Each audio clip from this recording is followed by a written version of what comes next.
Afternoon. Welcome to Double Shot. I'm Dejan Kovacevic of DK Pittsburgh Sports. Steelers versus Cowboys Sunday night over there across the river at Acrisure Stadium. One would think there are a lot of different ways to attack that Dallas defense. That's the part that I'm getting hung up on more than anything else here. I believe that the Steelers' own defense is just going to come around. I thought they were exposed in some ways by the Colts last weekend that are easily remedied, or at least close to being easily remedied, meaning get your inside linebackers more involved in the pass coverage, get them to not get pulled away as easily as they were in that game. But on the other side of the ball, it's funny, there's almost an embarrassment of choices because the Cowboys defense has been really bad. 7th worst in the NFL, 5th worst against the rush. So when you're thinking of Mike Tomlin, especially Arthur Smith, the mind is immediately going to go toward running the ball, and it probably should. It probably should. You want to get Najee Harris back on his figurative horse. You want to get him moving. You want to get him confident, even though the availability for either Jaylen Warren or Cordero Patterson doesn't look all that great. You still need him. Even when everybody's going, you still need Najee. Even if you don't like him, even if you don't like what he did in Indianapolis, specifically running right into his linemen's butts, even if you're really cynical about him, you still need him. And maybe this is the weekend for him to get right. And maybe Smith was throwing a little bit of a hint in that regard when he had this to say today over on the South Side. Thought as the game wore down, really the backed up drive, and CP happened to be in there. There's usually an adjustment that happens depending on the game starts, and thought we got rolling there. But we've got a strong commitment to the run game. Clearly, Najee and the lead carrier so far in the season. So as you get going in this thing, as you're mixing and matching the linemen, there's a rhythm to the run game as well. And, but that you saw probably in the Charter game, right? You see in sync, but that's something that obviously we'll continue to work through, just like you do every year, and we need to be clear, definitely earlier in the game. Now, presuming Smith isn't just protecting Najee there, he's giving him an out from the one thing that we all saw with our own eyes, and that's that Najee wasn't able to do what Patterson was able to do every single time Patterson touched the football, which wouldn't appear to be an accident. And it's not. It's not. Being real here, Cordero was running hard. Cordero saw the holes, hit the holes, and blew through the holes. He made something happen almost every time. Whereas Najee was making nothing happen unless it was that one pass out in the flat to him late in the game. That's not going to cut it. Again, you need him going. But what I'd really like to see, for a whole bunch of other reasons, I'd really like to see the Steelers just let Justin Fields go. I don't want to overstate the extent to which they're holding him back, because they're not. This isn't like, remember when they told Kenny Pickett, when you don't like what you see, just throw it up in the crowd, and he would go like 12, 20 rows deep. They're not doing that with Fields. Fields isn't new to the NFL. When you see Fields doing something like what I thought was his best throw of the day in Indianapolis, when he went busted out of a pack to the left and then threw back across his body straight downfield, it was just gorgeous. I mean, it's a beautiful piece of athleticism in addition to the imagination and all else. That's not a quarterback who's operating with handcuffs. But when you're going on first down every single time to your running back, you're not trusting your quarterback to try to get you those 5-7 yards, unless, of course, it's with his feet. He's not being all the way himself. This offense isn't going to be all the way itself, the best version of itself, until you see Fields throwing on non-third down, non-second down scenarios. And that's when I think you're going to see a little bit more of a rhythm and a lot less predictability. Get that done. Get that done. Take advantage of the Cowboys. And I don't mean to make them sound like they're a science project. The Colts are actually way worse than the Cowboys defensively, if you want me to put that into proper perspective. I just think you can get the most out of this offense by letting Justin throw it. That doesn't mean getting Van Jefferson involved. It just means hitting George a requisite number of times. George Pickens, of course. Get Pat Freiermuth more actively involved. Get to that middle of the field. Use Calvin Austin the way he should be used. There's not some plethora of weapons out there for Justin, but he can throw it. He's shown that he can throw it. He's shown that he can throw it both short and long. Get him going. Get him going. At DK Pittsburgh Sports, we take pride in coverage that connects our city's fans to their favorite teams. Now, that connection's stronger than ever. Introducing our all-new state-of-the-art app. Find expert inside reporting and original podcasts. Check live box scores. Track the latest stats. Chat it up with our community of thousands of fans, all in one place. The new app from DK Pittsburgh Sports. Coverage that connects.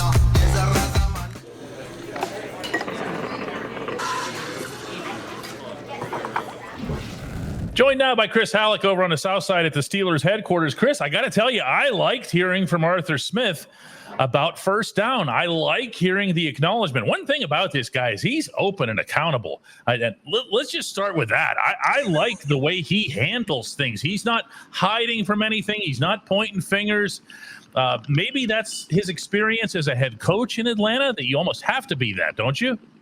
Yeah, the one thing that Arthur Smith definitely does likes about being an offensive coordinator and not a head coach is he doesn't have to answer questions about injuries and personnel and stuff like that. And he even had that kind of a question. He's like, thankfully, I don't have to answer that anymore. But yeah, right. Good for him. But at the same time, he has definitely been better in terms of giving answers that we can actually use to try to quantify what the heck is going on. And yes, first down is something they absolutely need to get better at in a number of ways, whether it comes to play calling, execution. It's kind of across the board. They need to get better there. Well, he brought up first down too. And I like having that discussion. I like that better than saying, we just need to improve or whatever. A lot of things have gone wrong on first down. The Steelers rank 32nd out of 32 teams, for anybody who doesn't know. And they also have one of the highest rates of handing off on first down. And one might see that there's a correlation there because Najee Harris specifically is going nowhere on first down. I'd like to see that start with 22 pointing the finger at himself, but that's not the kind of thing that he does, is it? No, I mean, we've definitely, seen him kind of point to, after the game, that there's definitely some pointing, at we didn't get enough, didn't have hands on people or whatever, stuff like that. Yeah. But I do think, he spoke in the locker room today and he, did say that, I asked him specifically, what do you guys have to do in order to get better on first down? 4-game sample size now. And he said, ultimately, it just comes down to, we have to execute. There are going to be times in which, we're going to run the ball. They're going to know we're running the ball. We just have to, beat the guys across from us. And I do think that that does play a part of it. There have been some times in which Najee just hasn't had anywhere to go. That's fair. Yeah, that's definitely fair. But there are times when Cordero Patterson gets the ball and just goes, same line, same defense, same scheme, same play call. Boom, there he goes. Yeah, I do think the one thing, and I remember the one run specifically with Cordero Patterson was a play called crunch, where it's a trap and a wham block. And it's a gap scheme, which is, a deviation from obviously running zone. That is just a situation in which the guy can just hit the hole. And by God, Cordero Patterson knows how to handle it. Oh, he hit it.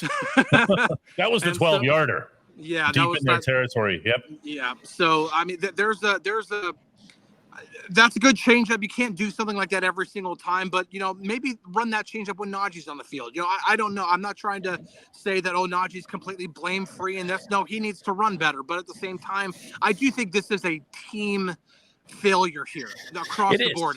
It is. But here's the part of that team failure that puzzles me. Okay, we've seen Justin Fields make every type of pass, and he's accurate on pretty much all of them. We haven't been nuts about his, those swing passes to the left. He seems to be misfiring on those for whatever reason.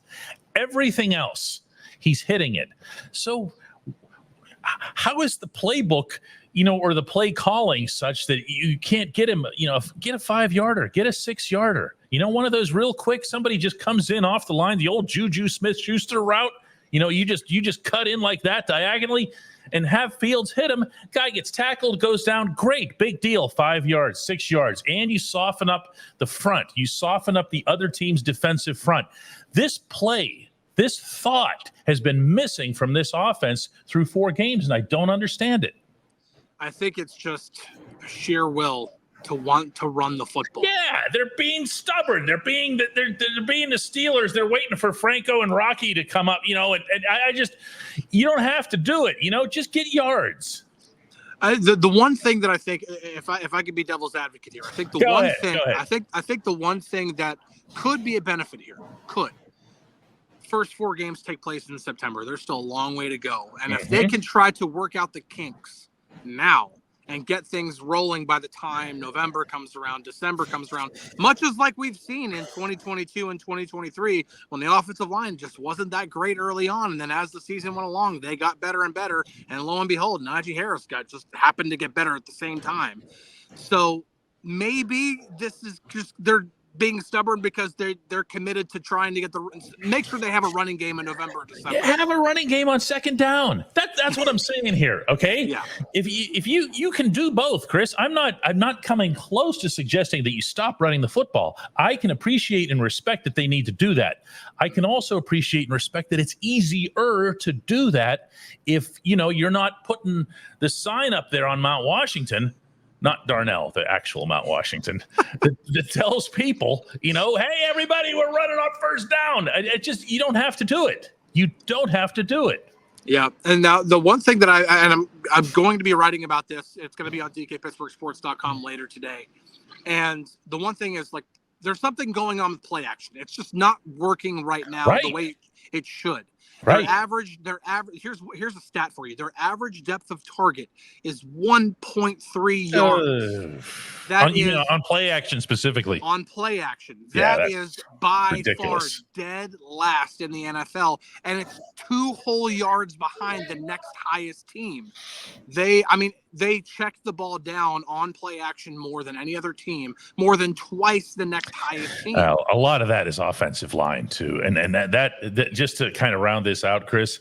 Yeah. The one thing that I think we all have to be mindful of is that it's easier schematically, chemistry-wise, camaraderie-wise, and all that other synergy stuff for the offensive line to run block than it is to pass block. And I guarantee you that's part of their thinking.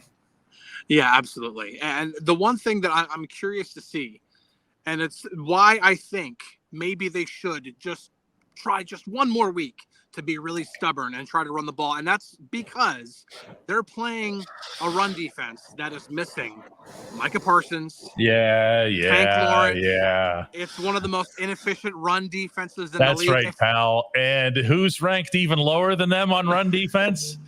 The Indianapolis Colts, baby. That's how this rolls. When we come back, J1Q.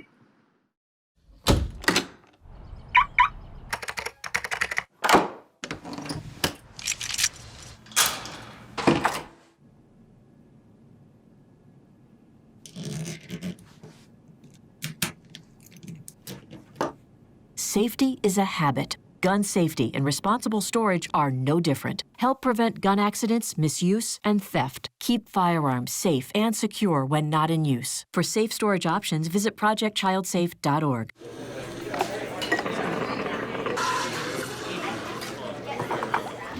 Welcome back. Time now for J1Q. That stands for Just One Question, and it comes from Lancaster, PA, and Austin Peffer. Hello, DK. This is Austin Peffer. You may know me better as the Pef. I am from Lancaster, Pennsylvania, and I have just one question for you. You see, it seems like week after week, we have another handful of injuries. I mean, really, since training camp, I feel like they've been piling up, especially on the offensive line. And we have a new strength and conditioning coach, and It's not really been talked about, but DK, is this a strength and conditioning issue, or did the injury gods just pull our name out of a hat this year? You know what? The PEF, it might be neither.